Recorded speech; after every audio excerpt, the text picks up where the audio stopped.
Good day and welcome to the QSO Today Virtual Hamfest for March of 2022. And I am here with my good friend Mike Walker, VA3MW. I've known Mike for a lot of years, but you might know us best from the Ham Radio Workbench, where we talk about a whole bunch of things. And one of those topics is this struggle with cabling. And how do we deal with this and this much better option we've got to deal with Ethernet? I'm not going to spend a lot of time telling you guys stuff. He is, but I'm here to try to insert a few questions that you guys might have. Mike, what are we going to talk about today? So thanks, Rod, and thanks for taking the time off work to come and join me for the afternoons. We record this about a month ahead of time, and this is to get you thinking. This is to look behind your bench, or if you've somebody that's dealt with a lot of cables and a big integration, or you're maybe building your shack from scratch, like every few years. How many of you actually take everything out of the shack and bring it all back, or should have done that?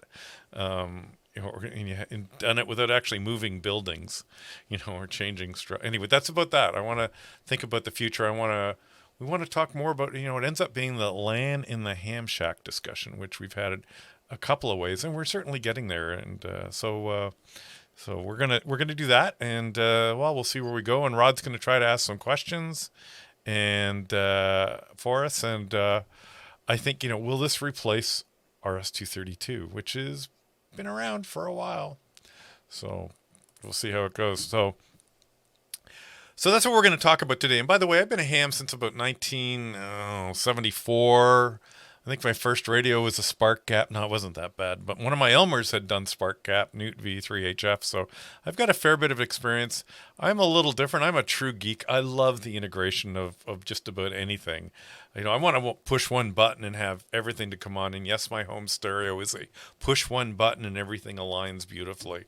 And it even works well enough that my wife never gets lost. So she's yet to wake me up in the middle of the night and say, the stereo didn't come on. But that's just me. So that's what we're going to talk about. And a little bit, can you do this? And I think you can. And don't worry about getting rid of the old technology, because RS232 has had its day. It has its place. But wow, it's so limiting. So the way we control a lot of HF radios today is through a tool called CAT, and computer aided transceiver. And those are, we all bought radios, or if you're an older ham, you bought HF radios in the past, that you then had to buy the adapter. And then fortunately the stuff started to get part of the radio. And it wasn't even too recently that radios came with USB ports right in the radio. And it's still emulating CAT, and it still gives us an RS232 port, and it still has a unique number. And we know those as multiple names, the serial port, a COM port, USB to RS232 ports. And in fact, RS232 is now so old, of course, that no computer comes with it unless you want to add it. And we either do that on big computers by adding cards, or buying and installing USB dongles with that 9-pin connector on the back. So in the past, if you were building an integrated shack, we were really limited. The PC was the hub. It collected all the information from the radio, and then it drove, meaning commanded, other things to do things, like a stepper. And if you're a stepper operator, that one was pretty confusing. In fact, it was a great example of this needs to be easier. So if you wanted to use your logging program and you wanted to connect to your Icon Kenwood Yaesu Elecraft type radio, and you also wanted the frequency on the stepper, which is an HF automatic tuning antenna, to move, you had to buy this or build this special Y cable. And it only worked if the PC was running in the logbook program and the data was flowing back and forth between the PC and the radio. The stepper would sit there and eavesdrop and say, oh, he's on 20 meters. Oh, he moved up 20 kcs. Oh, wow, he jumped to 6. So, that was probably one of the more complicated things that, and it's not Stepper's fault. It's just the way it had to work, because they had to figure out just, how to get the information they needed. And that was the advantage of the stepper antenna or opti beams or whatever, is it always wanted to know your exact transmitting frequency. And then all of a sudden you ended up with something like this. And not to actually yawn Sierra Echo 3 X-rays. I've used this diagram of his many times, but this is a work of art for him. You know, we've got a couple of radios, a couple of PCs, a couple of tuners, an RX loop, and all this. And you know what? If you sat down on a shack and if it worked perfectly, it's no problem. But if something failed, you wouldn't know where to look in the first place. But for him, what an amazing setup. This is for a single operator, two radio setup. Well, not for everybody. You might have half of this in place. And again, the PC was in the middle of it. So, wow. And I bet you if he had to move, he wouldn't do it over. In fact, I know he didn't do it over because I'll share with you what he did later.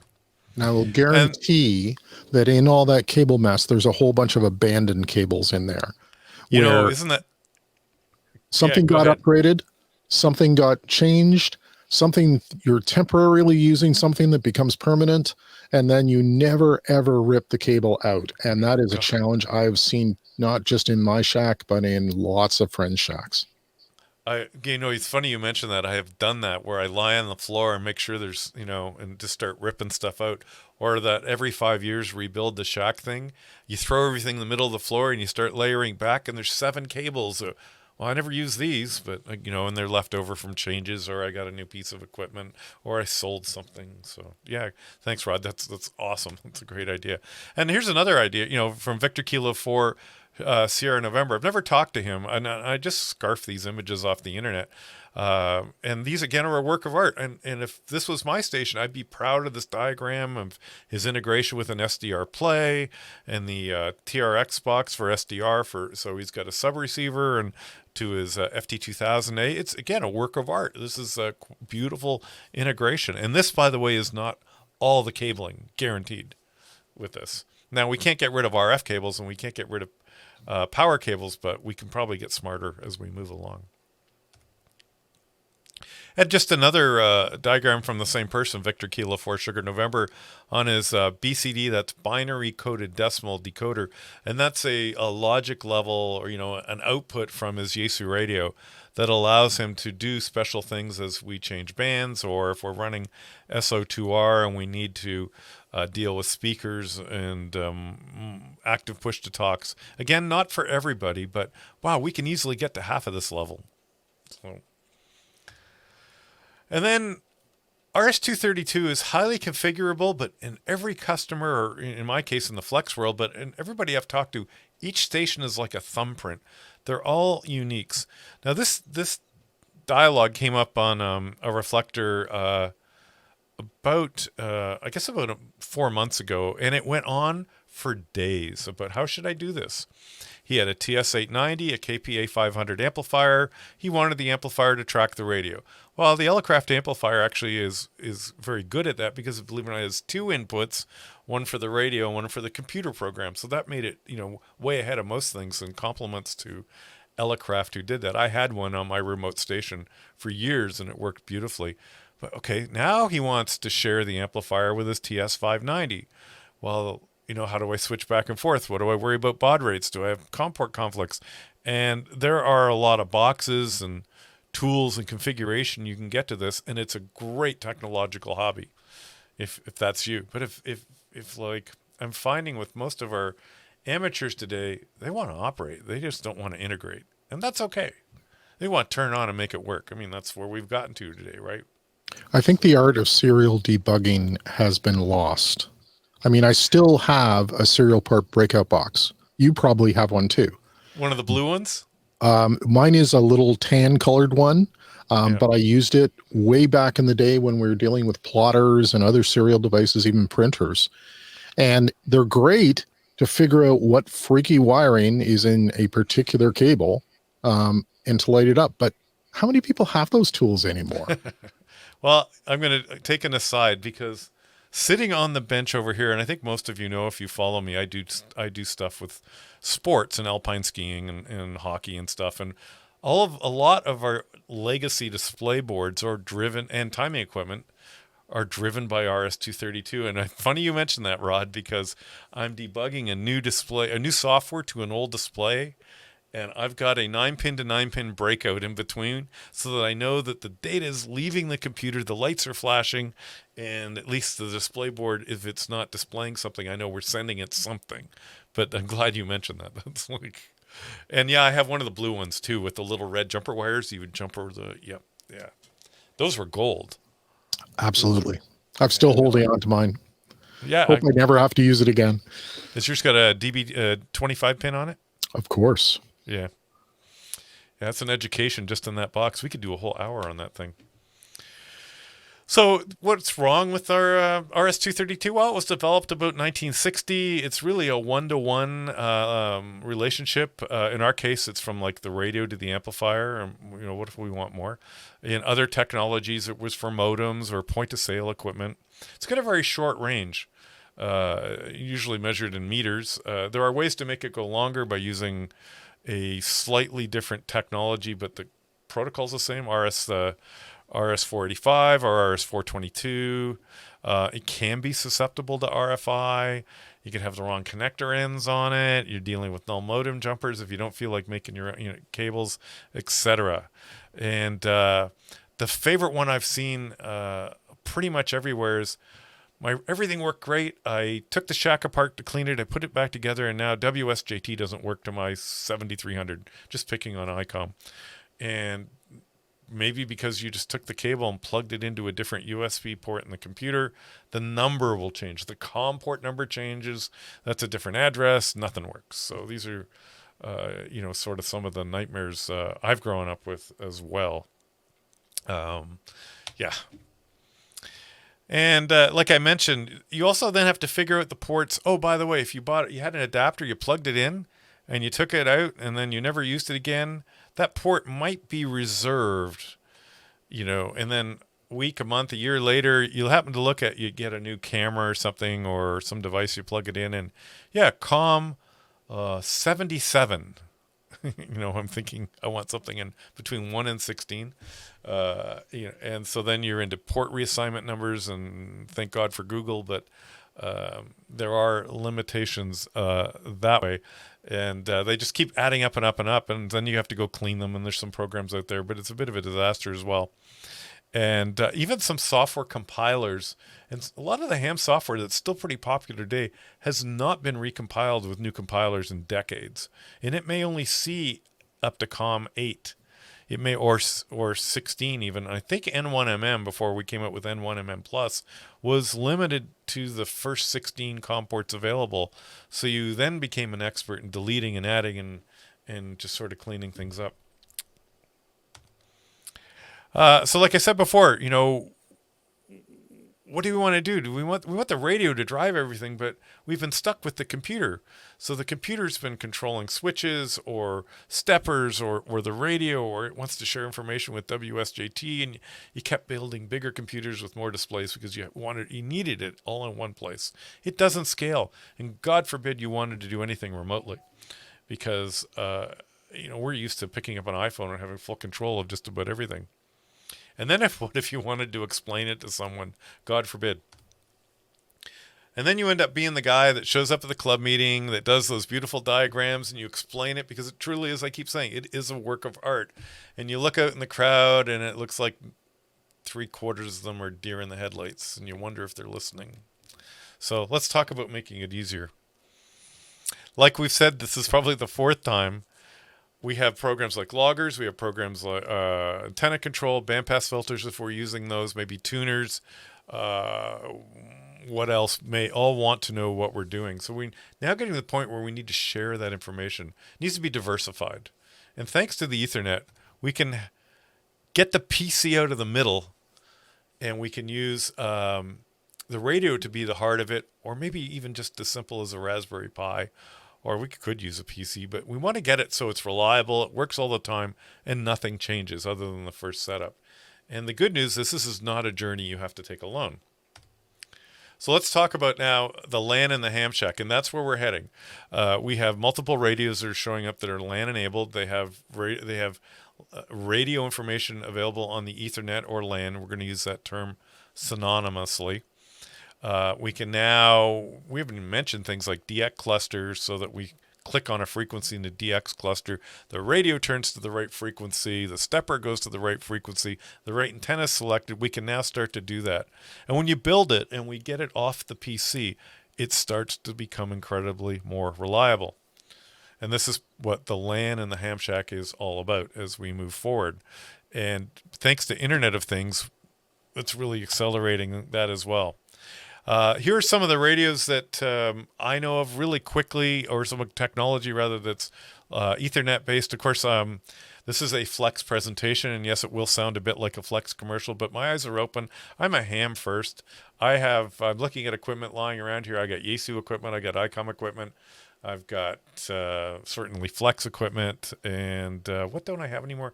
Really light on Kenwood stuff, but what radios do we have? Like the whole Flex Radio 6000 series is all LAN or Ethernet based.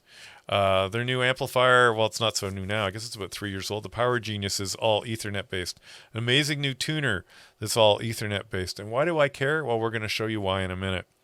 403A, the guys in Montenegro make some beautiful stuff that's Ethernet based, and it's quality RF equipment as well. My favorite is their 2x8 antenna switch, which when I push a button, all the antennas switch to where they're supposed to be. So this is all based on IP technology, Internet Protocol. It's an industry standard, more than you know. It works locally in my house. It can be tunneled wirelessly. It can be tunneled worldwide. And it's actually not that hard to take it the next layer. Instead of getting away from my desk here, I could get to the kitchen, my friend's house, or half a world away. It's the backbone of the world today, right? How many people believe that internet should be was it an essential service, Rod? Are we there yet? Absolutely. And this is infrastructure you've already got in the shack. Unless you've been hiding in 1950, now you've already got printers, chances are, in the shack. You've already got, certainly your PC has an Ethernet connection, and that's how the world comes into your shack. The thing that strikes me about Ethernet, as opposed to, because we're talking about Ethernet versus serial, is the star topology versus a bus topology. In Ethernet, it's a point-to-point connection, right? Or sorry, in serial, it's a point-to-point connection. I'm connecting one device to another device, not a whole bunch of devices. With Ethernet, we all share. I know it looks like you plug in these little RJ45 cables into the hub, but that's often a shared, or might as well be shared, switched technology in those hubs. And we're all on the same highway, which is what makes this so much simpler. Yeah, your switch is your octopus for all your extension cords type of thing. I'll tell you, it's really exciting when one fails or partially fails. It does tend to ruin your whole day, yes. Well, you brought up a number of items, but I guarantee that the TV you watch today, if you subscribe to television, and even though you think it's cable, it's not the cable you grew up with. It's all IPTV as well. Absolutely. Even satellite's IPTV, right? It's just a data stream now. We don't send analog signals anymore. Someone's going to call me out on that one, but I think I'm good on it. So let's start talking about the LAN and the ham shack. And on the picture on the right here, this is a little web switch. It's out of the case, and it's in a box that's at the base of my tower, actually. And now you can see on the right that little gray box is a rotor controller. It happens to be a 403A Rotor Genius. It's got a LAN connection on it. And it's plugged into a switch at the base of the tower. I'll tell you what, it's a lot cheaper to buy Cat6 cable than long runs of like LMR 400 or better, or LMR 600. I don't have the radio mounted at the base of the tower, but other than running some AC power out there, I very well could. And from an HF perspective, this gives me performance. I've got more RF energy going out the antenna. I've got louder signals coming in because I'm not losing those signals in path loss in our cables to our HF rigs. And that's a big deal. You lose 3 dB in a cable in the long run. I mean, that's the difference between 15, let's say 100 watts and 200 watts RF out, or 500 and 1,000, or half an S unit. I mean, those all add up, and it's cheaper. And I think if I'm going to redo my shack, I'm going to have to put in a waterproof, outhouse at the base of the tower, so that it's all right there. And there's lots of tools available. This little blue thing at the bottom, by the way, is a little hat that I found online. That's HAAT, that will actually plug into a Raspberry Pi. And from there, I could actually measure current and voltage, and you can add temperature sensors to the Pi as well. For a remote operator, those are all vital, certainly for me. Really, you can, whatever you want to imagine, you can get to. And the good news, and I'm going to stress this over and over, this is not a journey you need to take alone. We have so many forums where I guarantee if you want to do something, you're not going to be the first person. Someone's already done it. And you're going to be able to adapt ideas they have. And when my friends grew up with the internet back when it first came out in the 90s, it was supposed to be the information highway. Certainly for about the first 6 years, we called it the information ditch. But I'm pretty sure we've made highway by now and then some. So remember that big diagram we showed you? It starts to look like this. We just plug in a few cables and everything starts to work. So as we jump through to a couple of more slides, or one more slide, in the flex radio world, which I'm going to detail, we can actually drive external equipment right off the back of the radio. Now, we are going to lean a little bit on RS232, but we're going to dedicate it to the hardware that's associated to the radio, like an antenna, like stepper tracking, or maybe it's a specialized antenna switch that requires binary coded decimal, BCD, data in order to change frequency or change bands. And that's driven in the flex world right off the back of the radio. I'm not sure if anybody else is doing that at the same rate we are, where this also expands. I can plug in as many of these as I want. So if I want 4 unique things to do things when I go to 20 meters, I can do it. Maybe there are a couple of different antennas. Maybe there's just big relay switching. The Flex guys figured this out a long time ago, and it's just unbelievable if you're an integrator. So we have a bunch of groups that in the Flex community that have gone through some of the things they've done. It also becomes very clean. I'm just going to jump to the next slide here. Remember Jan's diagram earlier with all those wires? Believe it or not, this pretty much does the same thing. The black wires are the RF cables. So this is a full single operator to radio setup where generally you have to double everything. So if we start in the top left and we work down, I think I can take my mouse. So we come down here. These are 2 RF cables. And then we go through an amplifier, which takes us to 1,500 plus watts. And we get another 2 RF cables. And they go over to the tuner. And if we need a tuner, and then over and straight up and out the 2x8 switch, which then goes up to 8 antennas and makes sure that the antenna we want for the band we want is in play. So how do we connect all these? A couple of LAN cables. The only thing I left off this diagram is the LAN cable to the computer running N1MM or Ham Radio Deluxe or N3F, whatever, WSJT. These are all done in this area. And in the Flex world, you don't have to buy sound cards or special switching devices. We just plug it into a good quality switch and we're good to go. So I'm reduced to power cables, RF cables, and Ethernet cables. Boy, I could buy my wire by the spool now. You can do that. Not only that, your Ethernet cables are balanced, so they're not susceptible to as much to RFI. If you've got a really quiet station, you might find them a tad noisy. I've never heard mine. I have far more noise issues than anything that comes out of a cat cable, but there are chokes and methods to do that as well. And that's pretty much it. And a lot of this actually helps with RFI mitigation as well. So power cables are not balanced, so they can also be an antenna. And you have to consider the fact when you're receiving, a lot of your noise comes in, you're receiving noise, not necessarily your antenna, but the wires connected to your radios or even your computers. So all of these can actually leak into a radio, making it hard to hear things. And of course, the quieter you are, the more you can hear.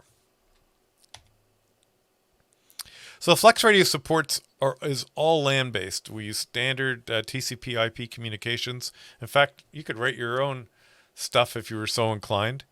We've talked about how it connects directly to the radio, the tuner, antenna genus products. There's OEM stuff where I've seen come out where there's other antenna switches, and I apologize for not grabbing the name of them, but they're immediately Flex Radio aware for additional antenna switching, and so they're out there and they're coming. So, and that's great because it also makes it easier for them to support and you to configure. If you ever wanted to play in communicating to different devices, we have a fair bit of it published in a wiki.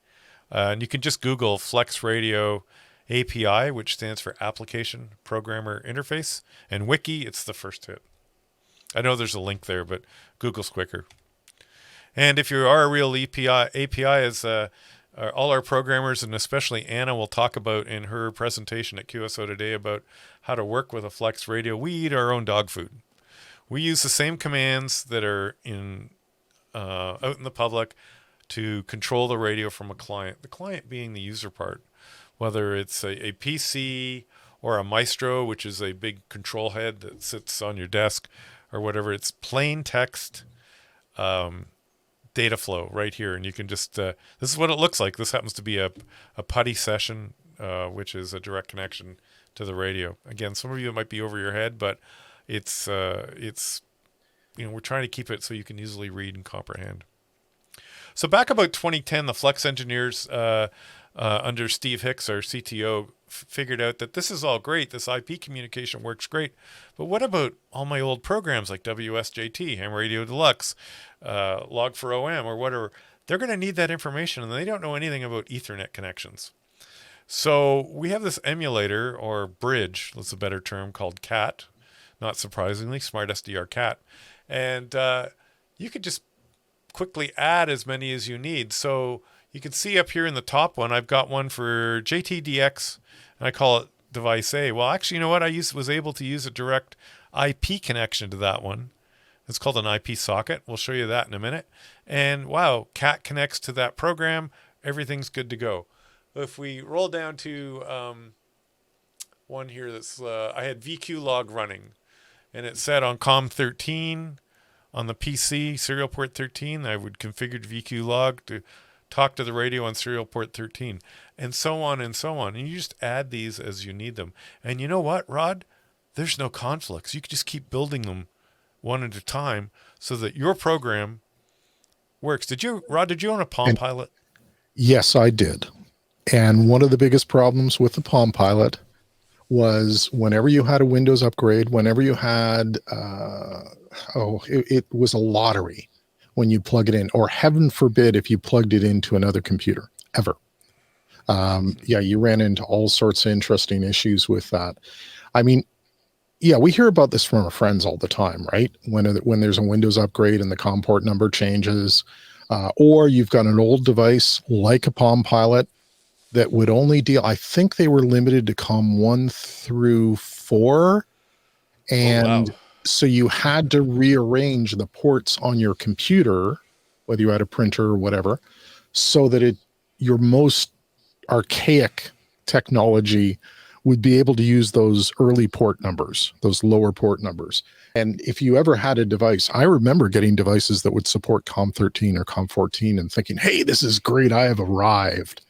It doesn't mean we're still using that ancient technology, but it does mean that if you've got something that can spoof those ports, like this type of bridge, and I can map it back to my older legacy devices, means I can still use the device, which is pretty awesome. Can you imagine if you had to sync your iPhone like that? Your kids would be pounding down your door every day. I am done. As people know, I've said this many times, I am done with doing family IT support. So there is a conscious decision, not just in my household, but in my shack, to reduce that complexity. So this is the the bridge that Flex came up with as the CAT interface. Works really well, by the way. And it's actually, I don't know if you even know this, Rod, much like the breakout boxes we had before, These have breakout boxes. You can actually hit the log button right here. You can highlight the one you want, like is WSJT actually talking to my computer, and I can just hit the log button, and I can bring it up, and I can see a whole bunch of data flowing, which I really don't care what it's doing. I just want to know it's moving. Right? They're It's like virtual flashy lights, if you will, virtual or at flashy least lights. some sort of indicator. Wow, that's actually quite useful. I'm gonna have to play with this. Yeah, we're gonna get Rod on one of my remotes. I think he's I've dropped the already clue. downloaded the Mac software this morning. Everybody knows I'm a Mac hound, right? Yeah. So we're going down that road, people. Expect more. And then, so what do you? Great. What do you want to do next? Well, we want to start looking for new radios with LAN or Ethernet connections. And off the top of my head, the 7300, 9710, 9700 KX4, certainly all the Flex radio line, the Expert radios, and Anon, of course. And so not being totally biased, type of thing. And by the way, this is a learning exercise. It was for me. I think now it's really standardized. It's really mainstream. But back in the day, and this wasn't that long ago, this was the whole control panel for my remote station. I had a Raspberry Pi stuck on a board with 16 relays and a whole bunch of jumper wires. And then there was a thing called, I think you could still get it, by the way, Remote QTH Server. And I had these 8 buttons, and I thought I had died and gone to heaven because I could control these on my iPhone if I wanted to. And I opened up a port, and this is before things like Tailscale or easy to set up VPNs. But that being said, it just worked. And I had a wiring bug in here, and I still never found it. I've since ripped it apart. But if you were to push on the board right about here, half the relays would click on. It was never found It was obviously just a little piece of wire on the GPIO pin somewhere. But anyway, it ran my remote for about 3 years, and there's an Ethernet connection right up here. So, that's the idea. So, here's my next slide. These are the radios and the products that are now more and more Ethernet ready. And there'll be more as we go along and keep pressing. And Now, so what about software? I want to point out with that, just to go back for a second, the 705, just because we say it's an Ethernet device, does not mean it's necessarily plugged in with an Ethernet cable. Now, that is ideal. Okay, let me be super clear before somebody takes me on with that. But it is also possible to have wireless devices, so Wi-Fi devices, that are still as simple to configure through it is still, in a sense, Ethernet, right? So I think that, and I believe the 705, I'm not a 705 owner, I am. but I believe the 705 is a Wi-Fi device, isn't it? Wi-Fi only.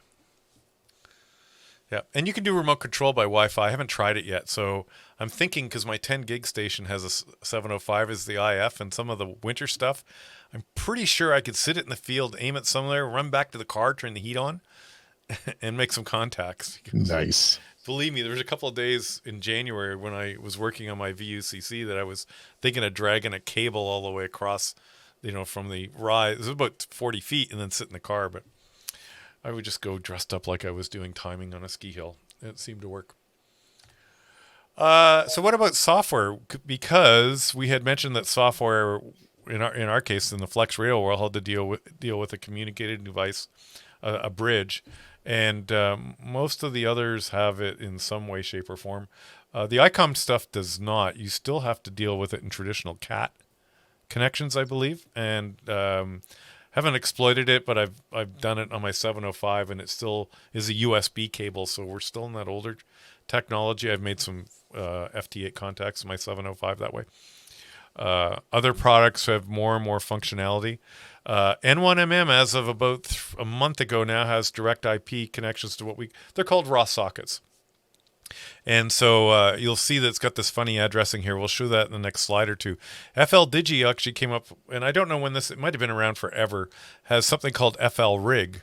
So what you do with FL Rig is you use it like the Flex radio connector to connect to your radio. And then when you operate FL Digi, you have it call FL Rig.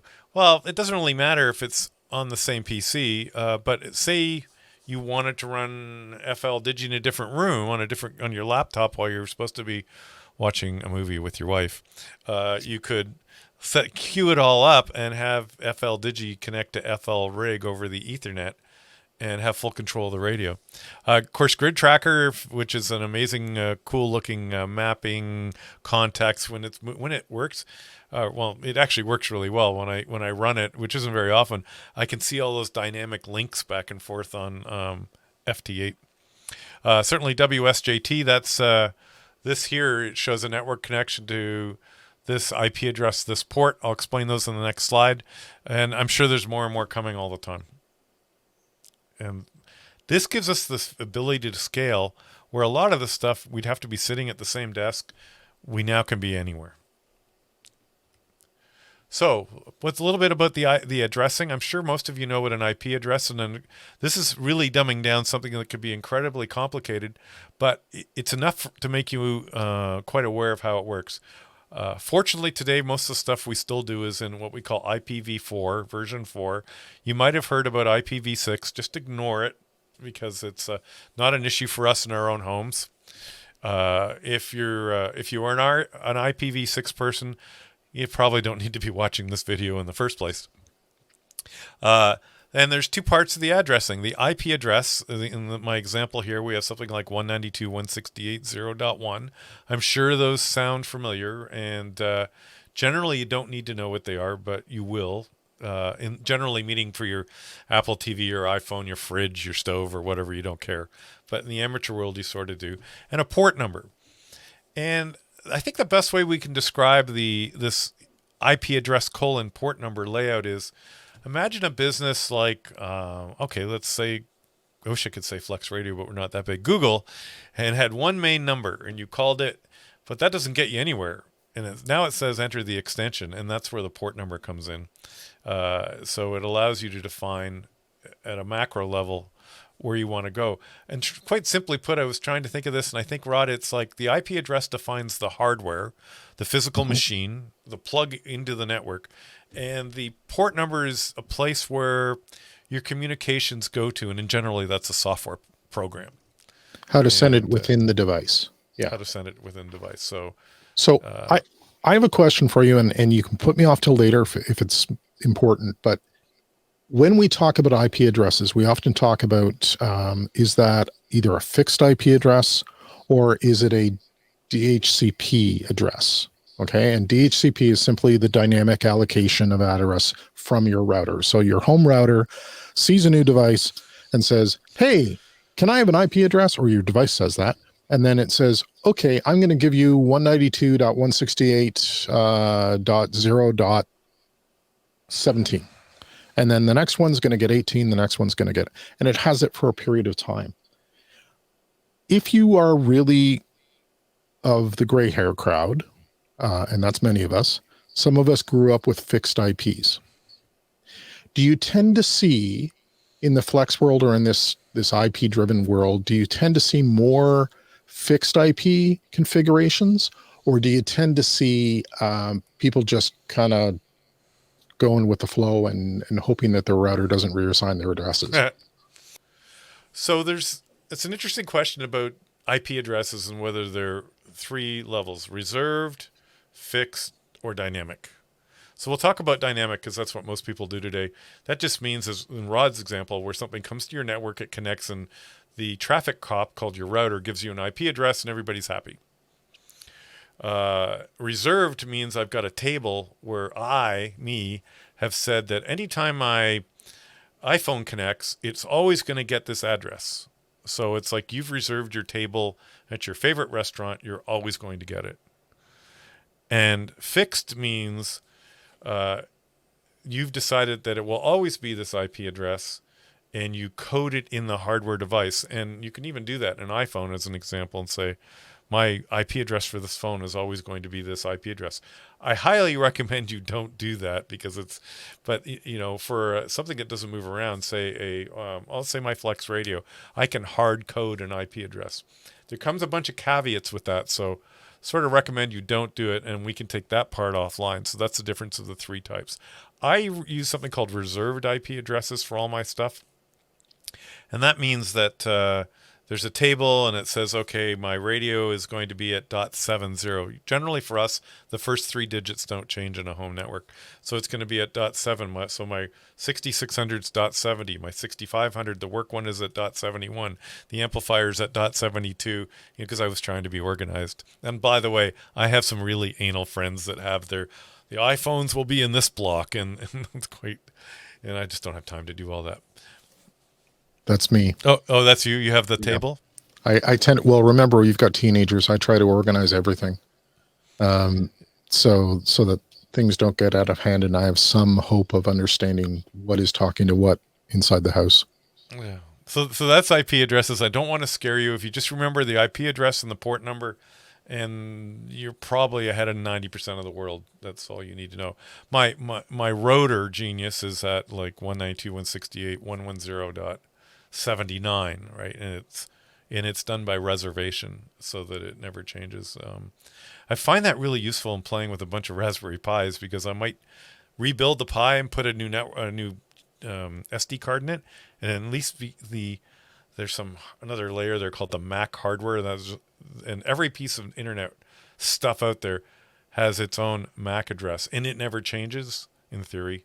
And nobody else has your MAC address in theory. There are exceptions always, but 99.999% of the time you can assume they're all the same. So I find that useful. And we're just about done, if I remember correctly. Oh, what if I want to add something on my network? An RS232 device on my network, and it's not near a computer or a Pi. I just want to be able to talk to it, and they're called raw sockets.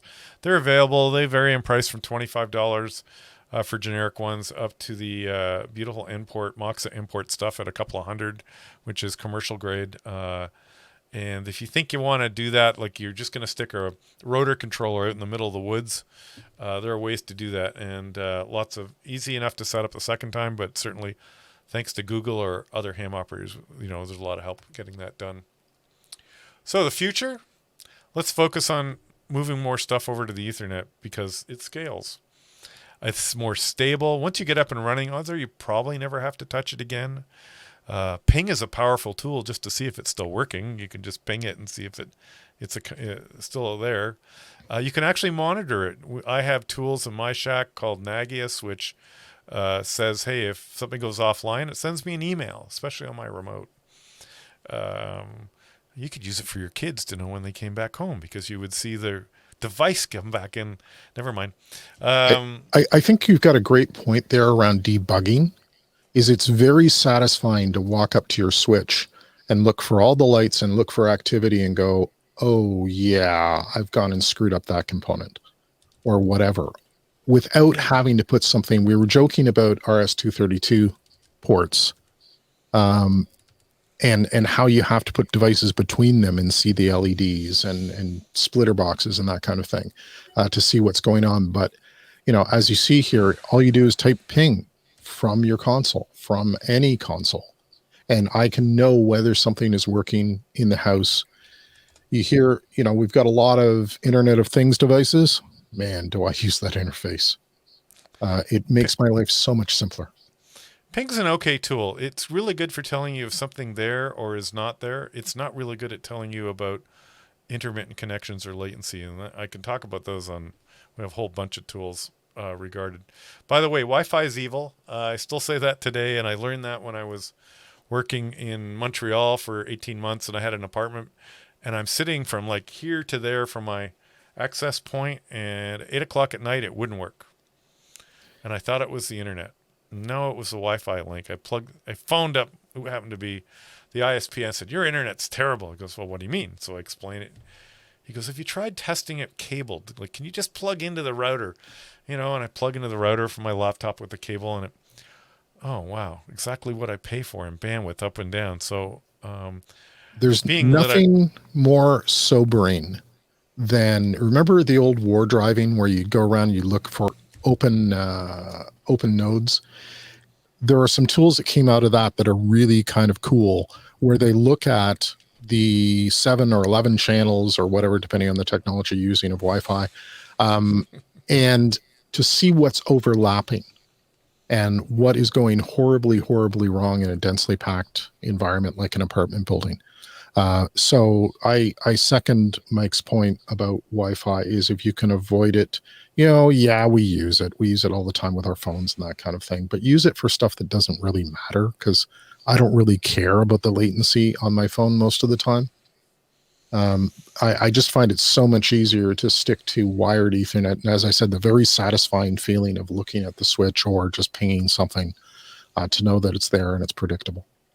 Very much so. And this is, by the way, this is an old control panel set up for my remote. I pulled it out of a slide deck from 2016, but you can already see the strength of the Ethernet stuff starting to show up back then. And of course, here's a great 6-port switch by Digital Logger IO. Beautiful piece of equipment. And yeah, Ethernet's good as long as it's not real time. So you don't want to use it for real time things. Great for streaming video and stuff because you buffer that a lot, like in seconds or tens of seconds. Not real good for HF communications where 100 milliseconds is forever. And then lastly, this is one of my last slides. We've done enough talks on Node-RED. We're happy to do more. We've got great groups. Node-RED ultimately becomes the glue to hold a lot of this stuff together. You don't have to be a programmer to do this stuff. You may need to be a bit logically inclined, but we even have members in our group on groups.io that are, they're not programmers at all, but fortunately many others have written, we call them flows, to make things work. And it's easy to teach with. It's really easy to understand. You just want to, you still have to have the desire to learn. Well, after all, we need to keep learning or we die. So yes, you can learn about the Ethernet. You can learn about IP addressing. It's not really complicated. After all, you did get your ham license. And believe me, that's not easy. It's not scary. It's not going to kill you. And it's actually simpler in the long run. It scales beautifully. And you don't need to be stuck in your crawl space working DX, which was, for 7 years, was my first ham shack when I was a kid. In a 36-inch high crawl space, but it was my hole in the ground, Rod. So, let's get back to playing with stuff too. Well, thank you, Mike. Great discussion. I often learn something when I'm talking to you, but I always think about something new when I talk to you. And this has been a great example of that. Okay, guys, 73. If you're watching this live, we'll be going to questions. And if you're watching this taped, I think you'll get to see the questions. And hopefully me live at that time. 73, Rod, thanks for taking the time to join me. A great help as always. 7-3. 7-3, guys.